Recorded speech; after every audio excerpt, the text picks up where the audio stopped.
पावन तब आश्रम, गयहूँ मोह संशय नाना भ्रम। आपके आश्रम को देख करके मेरे अंदर का जो भ्रम है वो दूर हो गया। काकभूषण जी कहते हैं चिंता मत करो, आप जिस कारण से इस पांडाल के अंदर आए हो ना, आपका वो कार्य सिद्ध होगा, क्योंकि इसे श्रवण कर मिट जाएगी आपके जीवन की जन्म जन्म की बिथा। जय जय राम कथा, जय श्री राम कथा, जय जय राम कथा, जय हो, जय श्री राम कथा, जय जय राम कथा, जय श्री राम कथा, जय जय राम कथा, जय श्री राम कथा, जय जय राम कथा, जय श्री राम कथा, जय जय राम कथा, जय श्री राम कथा। इसे श्रवण कर मिट जाएगी, इसे श्रवण कर मिट जाएगी पूरे कितने 100 जन्म जन्म की बिथा। जय जय राम कथा, जय श्री राम कथा, जय जय राम कथा, जय श्री राम कथा, जय जय राम कथा, जय श्री राम कथा, जय जय राम कथा, जय श्री राम कथा, जय श्री राम कथा, जय श्री राम कथा, जय श्री राम कथा। ये कथा की महिमा यहाँ पर पूर्ण हुई। 4 श्रोता 4 वक्ता इस राम कथा में बने। सर्वप्रथम पूज्य पाद पूज्य तुलसी गोस्वामी तुलसीदास जी महाराज ने 7 श्लोकों को रामायण के अंदर लिखा। 7 ही श्लोक क्यों लिखे? 7 कांड हैं और रामायण के 7 कांड के पाद पूज्य गोस्वामी जी ने 7 कांड लिखे हैं। एक रामायण और आती ज्वाला प्रसाद जी की मुंबई से छपती है, उसमें 8 कांड हैं। ये 7 कांड पूरा होने के बाद में लव कुश कांड दिया है। पाद पूज्य गोस्वामी जी के रामचरितमानस में 7 कांड और कथा प्रारंभ करने भये तो 7 श्लोक लिखे। 7 ही श्लोक क्यों लिखे? संत जन इसके बहुत से कारण बताते हैं, अलग अलग कारण बताते हैं, पर तुलसीदास जी ने इसका एक ही कारण बताया अपने मन से कि भाई 7 कांड इसलिए लिखे हैं कि दिन कितने होते हैं? दिन कितने हैं? 7 है ना। और हम लोग दिनों को बहुत मानते हैं। आज का दिन शुभ है कि नहीं, कल का है कि नहीं, है ना। शनिवार को बाल कटाएं कि नहीं, मंगलवार में क्या करें। हम लोगों की ये आदत है, सोमवार आया तो उन्होंने कहा एक काम करो आज शंकर मंदिर चले, मंगलवार आ गया तो कहा आज दादाजी के पास चले, बुधवार को गणेश जी का उपास, गुरुवार आया तो बृहस्पति जी के पास पहुंच गए, शुक्रवार में जय जय संतोषी माता जय जय माँ, है ना। शनिवार में सन शनिश्चराय नमो नमः, शनि मंदिर में भीड़ लग जाएगी। इतवार आया तो कुछ माताएं सोचती हैं आज भोजन कर लें, क्यों आज इतवार है, पर उसमें भी कुछ नहीं करती। उन्होंने कहा सूर्य भगवान का दिन है। तुलसीदास जी कहते हैं दिन भगवान ने बनाए हैं और राम कथा के लिए, रामायण पढ़ने के लिए हमारे लिए 7 दिन सही हैं। 7 दिन में हर वक्त सही है, इसलिए 7 श्लोक लिख करके पूज्य ने यहां पर प्रारंभ किया। सबसे पहले एक ही श्लोक में गणेश जी और सरस्वती जी की वंदना की। वर्णानामर्थ संघानाम रसानाम छंदसामपि मंगलानां च कर्तारो वंदे वाणी विनायको। एक ही श्लोक में सरस्वती जी और गणेश जी की वंदना की। क्यों? क्योंकि सरस्वती जी बुद्धि की दाता हैं और गणेश जी महाराज वाणी के प्रदाता हैं। सरस्वती जी वाणी पर बैठती हैं, गणेश जी महाराज बुद्धि पर बैठते हैं, इसलिए वंदना की। क्यों?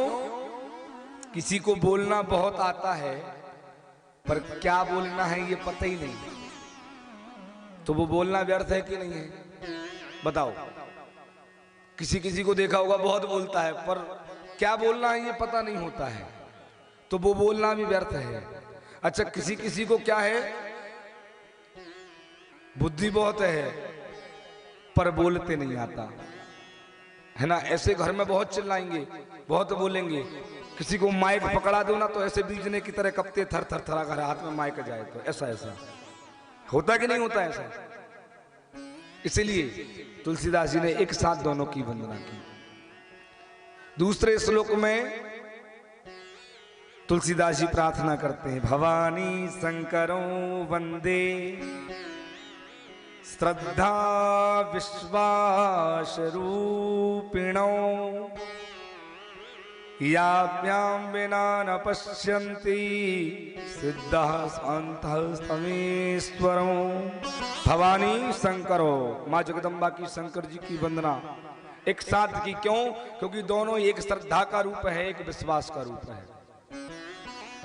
मन में श्रद्धा अगर है तो ही आपका विश्वास कार्य करेगा। मन में किसी चीज के लिए श्रद्धा नहीं है तो आपका विश्वास कार्य नहीं करेगा। भगवान भोलेनाथ पार्वती जी की वंदना हुई, श्रद्धा विश्वास रूपिणो। जब तक आपके मन में किसी जीव के लिए श्रद्धा प्रवेश नहीं करेगी, ध्यान रखना, आपका विश्वास नहीं बनेगा। और विश्वास नहीं बनेगा ना तो आपका कोई कार्य नहीं बनेगा। किसी के लिए जब तक हमारे मन में पूर्ण समर्पण भाव से विश्वास ना हो, हम किसी की बात पर विश्वास ना करते हो ना, तो वो कार्य हो गई नहीं, वो आपके लिए कितनी अच्छा काम कर दे। तुलसीदास जी ने हाथ जोड़ करके दोनों को प्रणाम किया है। अच्छा, एक बात बताऊं, तुलसीदास जी ने इस कथा को, तुलसीदास जी कहते हैं इस कथा को वैसे तो मैंने लिखा ही नहीं। आप कहें महाराज जी ये तो नई चीज सुना रहे हैं आप, दुनिया जानती है तुलसीदास जी ने लिखा है। नहीं, तुलसीदास जी कहते हैं मेरे तो ये लिखने वाले भगवान भोलेनाथ स्वयं हैं। तुलसीदास जी ने तो 7 दिन तक अखंड प्रयास करा इसको लिखने का, पर लिख नहीं पाए। हाँ, तुलसीदास जी स्वयं कहते हैं रामचरितमानस में, क्या? शंभु प्रसाद सुमति ही हुलसी। मेरे हिये में जो जो बातें भगवान भोलेनाथ ने दी तो रामचरितमानस कवि तुलसी, भगवान भोलेनाथ ने मुझसे इसको लिखवाया है। तुलसीदास जी नित्य रोज लिखते थे, संस्कृत में इसको लिखा। जब सुबह उठते थे ना तो संस्कृत के सारे पन्ने साफ मिलते थे। 7 दिन भया, 7 दिन पूरे लिखी। जब देखा कि अरे मैं रोज जो लिखता हूं वो मिट जाता है, तो आदेश हुआ भगवान भोलेनाथ का, हे तुलसीदास जी महाराज आप इसको संस्कृत में मत लिखो, ये पूर्ण नहीं होगी। महाराज फिर आप इसको अवधी भाषा में, गांव की भाषा में, शुद्ध हिंदी भाषा में लिख दो कि बड़े से बड़े पढ़ने वाला, जिसके पास अन्य डिग्री हो, एमटेक हो, बीटेक हो, बीई हो, वो भी पढ़ ले। और गांव में खेतों में एक हल चलाने वाला व्यक्ति भी इसको पढ़ के भव से पार हो जाए, ऐसी भाषा में लिख दो। अगर संस्कृत में भय होते महाराज तो कुछ बड़े बड़े विद्वान इस कथा को पढ़ते, वही सुनते, वही समझते और तर जाते, फिर कहां हम बाच पाते। फिर तो गुरु साहब शर्मा भय कथावाचक संस्कृत में हूं होती तो, है ना, क्योंकि हम अल्प बुद्धि हैं उस शास्त्र के सामने, इसलिए इसको शुद्ध बनाया गया। अच्छा, और इसको इतनी सरल भाषा में लिखा। यहाँ पांडाल में जितने भी लोग बैठे हैं शायद ऐसा कोई व्यक्ति एकाध होगा जिसको याद नहीं होगी, नहीं तो हर व्यक्ति को रामचरितमानस की कोई ना कोई चौपाई जरूर याद होगी। हम सब जो लोग धर्म से जुड़े हैं, जो हिंदू धर्म से जुड़े हुए लोग हैं, कहीं ना कहीं हमें भले ही एक चौपाई याद होगी पर होगी मानस की। इतनी सरल भाषा में इसको बनाया। पर तुलसीदास जी कहते हैं कि इस भाषा में बनाया जरूर है पर इसको सोच सोच के, समझ समझ के पढ़िएगा। हाँ, विचार करना अनिवार्य है। समझना सोचना जरूर, जब जाकर कि ये दवाई असर करेगी। राम कथा एक दवाई है। ये राम कथा जो है ना, ये मेरे सामने जो ग्रंथ रखा है, बताऊं मैं आपको, ये क्या है, दिख रहा है सबको? ये एक दवाई है। इसको आपको पढ़ना है, पर सोच के विचार करके। बहुत से लोग पढ़ते हैं मंगल भवन अमंगल हारी। सबको पता भगवान क्या है, मंगल के घर हैं, अमंगल का हरण करने वाले हैं। फिर है द्रिवाऊ सो दशरथ अजीर बिहारी। कुछ लोगों को मैंने सुना है बोलते हैं द्रवाहू नहीं है, द्रवाऊ। हे राम जी मेरे ऊपर द्रवित हो जाइए, मेरे ऊपर कृपा करिए। फिर कुछ लोग बोलते हैं अजर बिहारी। अजर नहीं है, अजर यानी जिस चीज को कोई जला ना सके, और अजर मतलब दशरथ जी के आंगन में खेलने वाले रघुनंदन। आपके एक शब्द में पूरा अर्थ से व्यर्थ हो जाएगा। इसलिए रामचरितमानस की जब भी घर में पाठ करें, और मेरा मानना ऐसा है कि रामचरितमानस का पाठ तो हर घर में होना चाहिए। जिन घरों में रामचरितमानस का पाठ होता है उस घर में कभी भी ध्यान रखना, काम क्रोध मद और मोह जो षड विकार हैं वो प्रवेश ही नहीं करते। और ऐसा भी नहीं कह रहा हूं कि नहीं आप तो 24 घंटे पढ़ो, नहीं, भले ही आपके घर में नियम हो, एक दोहा पढ़ो, एक चौपाई पढ़ो। एक चौपाई पढ़ने का भी आपके घर में टाइम नहीं है तो आधी अर्धाली पढ़ो, पर सोच के समझ के उसका अर्थ सहित। अर्थ वाली रामायण लोग घर में कभी भी 6 विकार नहीं आएंगे। हाँ, ये अगर हम पढ़ते हैं तो।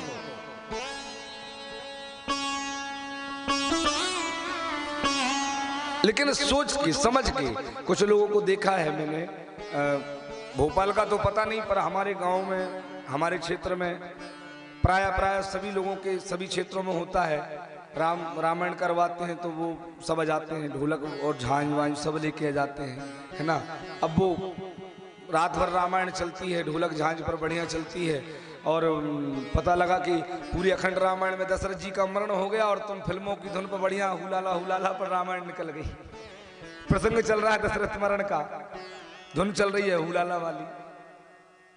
वैसे रामायण पढ़ने का कोई मतलब नहीं है। उसको श्रवण करके समझ के रामायण पढ़ने से बुद्धि में बैठेगी बात, है ना।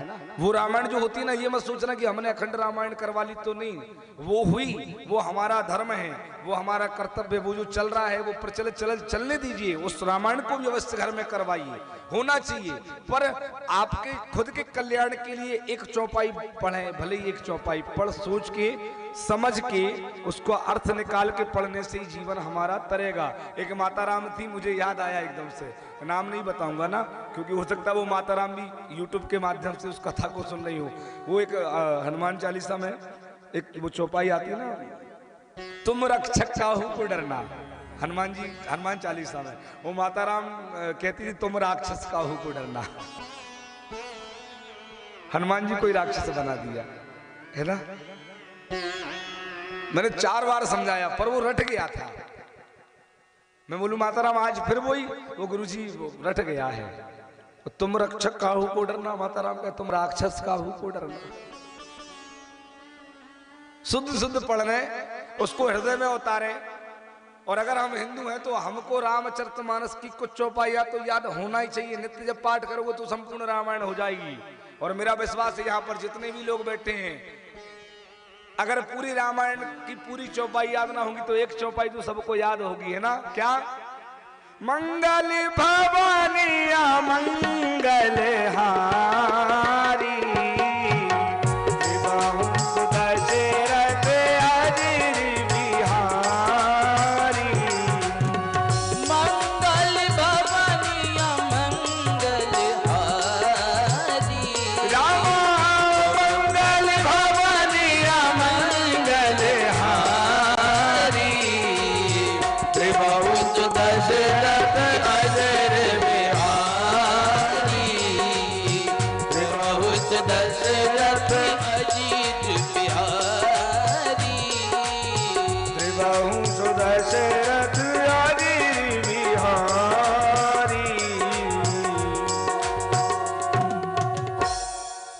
भागी लोग हैं जो पाद्य पूज्य गोस्वामी तुलसीदास जी ने हमें इतना सुंदर